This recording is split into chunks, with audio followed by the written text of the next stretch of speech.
Yes, okay. One of the most shocking things today is that we didn't see Najib Balala for the first time in 20 years. Yeah. He's been campaigning for that job. Yeah, I saw him immediately after the elections. He was trying to lobby, but I believe he may get something, you never know. One thing I can tell you is that Dr. William Ruto, I've been his advisor in his office, and I know he's very hardworking, he's a worker, and he pushes his team to actually perform. The president understands this government pretty well, and he will be able to push his team to do the right thing. Like Honorable Bilokero has said, it is not going to be a walk in the park. Although, again, the problem with the Kenyans is that they will not understand that it will take a bit of time to turn this around, especially the cost of food that is mainly affected by the cost of fuel. And that is one area they'll need to handle pretty fast. Again, the other thing I've seen a lot of young people talk about is the Hustler Fund, that they are very expectant and they want that affordable credit to start opening up their businesses.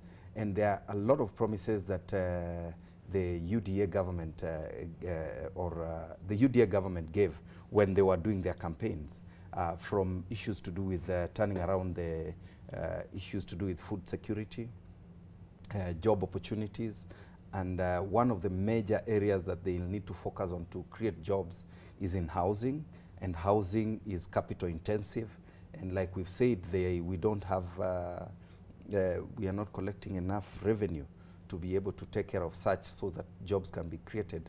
So it is going to take 2-3 years before we can really feel that the economy has been... do you think we have that time? Do you think we are patient that time? No, for the Kenyans are not patient. That is now, Kenyans want instant coffee. And that has been the, and that is what we are cultured. Yeah. That is how we are cultured. But again, I still go back to issues to do with integrity. Let's go to integrity questions so that we get it out. What issues do you have with integrity? So most of these members of the cabinet, and we've seen, I think I've seen at least 4 who have cases in court, active cases in court. Yes. How do you deal with that as a member of parliament? They're going to be, they'll come to be vetted by you. Yeah, they'll be vetted by us, and the minority whip knows what happens in the house. Honorable Soro, congratulations for the appointment, though. So what we are looking at is we have to ask them the hard questions.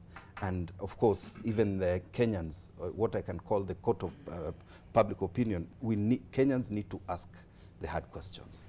Somebody has a matter in court related to murder. Some have issues to do with rape. Some have issues to do with embezzlement or misuse of power and stuff like that. And all that needs to be, you know, unearthed so that people get to know the people who are going to be in the cabinet.